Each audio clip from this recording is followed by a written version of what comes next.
This week on the Retirement Quick Tips podcast, I'm ranking the worst investments for retirees, in my humble opinion. These are the investments that I've never recommended to clients because after 17 years, I've seen them backfire, and in some cases, they can ruin people's retirements. So today I want to talk about one of the most universally hated investments, and that is annuities. Now, not surprisingly, these are on the list. Not because they're bad in and of themselves, but mostly because they are oversold by commission-based insurance people with disordered incentives. One thing that you need to know right off the bat about annuities, if you're considering them, is that many of them, not all, but many of them have massive commissions for the person who sells them. If you're selling like a $500,000 annuity, I'm a little bit out of touch with this, but it would not be unusual for that advisor to say, let's roll over your $500,000 401k into this variable annuity. And it's going to pay you a guaranteed income stream for life. I mean, does this sound familiar? But what's going on in the back of their mind is that I'm going to get like a $30,000 commission for doing this. And that's not out of the realm of what's typical. So these are oversold. It's funny because Susie Orman, who I actually don't really like, she comes to mind because I've seen her on her show. She'll like hiss and spit anytime someone brings up the topic of annuities. And if you've seen that, it's pretty entertaining. Let's back up for a second and talk about what is an annuity. There's a lot of different types of annuities, which is actually part of the problem too, because there's so many of them. And so when you say annuity, it's like, well, I don't know, there's like 50 different things it could be because they're so complicated and they have so many different like bells and whistles. So an annuity that you buy could look very different than an annuity that your friend or neighbor down the street buys. So broadly speaking, it's an insurance product and they come in all kinds of different forms. What makes them unique, no matter what type of annuity it is that generally it comes with some type of guarantee. I shouldn't say generally, because I think that's pretty much what defines an annuity. It's an insurance product that has some type of guarantee associated with it.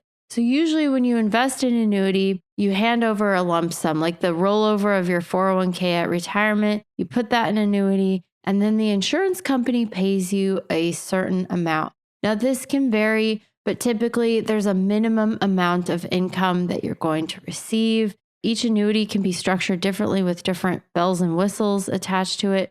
And the idea behind these makes a lot of sense because who wouldn't want some type of guarantee on their investments or their income? So when you buy an annuity as a retiree, you take that money, you roll it over, let's say from your 401k, which is really common. People do that all the time. And then you turn it into like a nice guaranteed pension for yourself.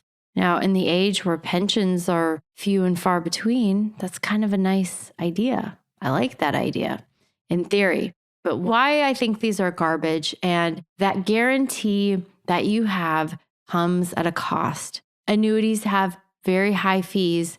They have high commissions, high ongoing fees. I've seen the fees as high as 3%, which is absolutely crazy. What ends up happening, you fast forward, someone buys an annuity. I look at this all the time because when I evaluate someone's portfolio or I have a client and I'm trying to do a deep dive on their entire net worth analysis and their entire portfolio, a lot of times, they'll have some annuity that they bought 20 years ago and, I'll evaluate that. And it's not uncommon for me to see like, wow, you bought this. It's delicate to talk about this with them because I don't want to communicate that like, hey, this was a bad investment. You made a bad decision. I'm not trying to communicate that. But it is interesting to notice in these annuity contracts is that you could have bought them like 10, 20 years ago. And over that time period, any plain vanilla stock and bond, typical like balanced portfolio would have done just fine over that time period. But it's like your returns on your annuity were absolutely terrible.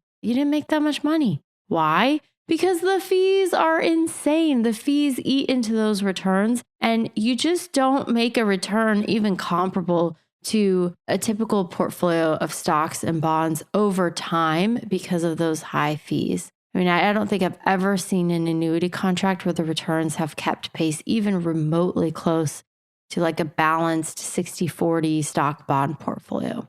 Okay, this is the other thing.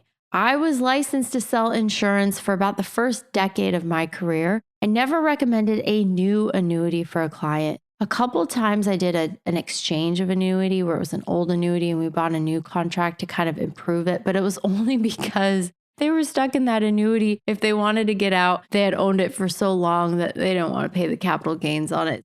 But unless you do some sort of mental gymnastics, it's really hard to justify these products for most people. So I would say, they make sense for some, but if you put like 10 people in front of me and they all owned annuities, I would say that that was a good choice looking at their situation and why they bought it and how it's serving them now. I would say maybe like 1 or 2 out of 10, it makes sense for.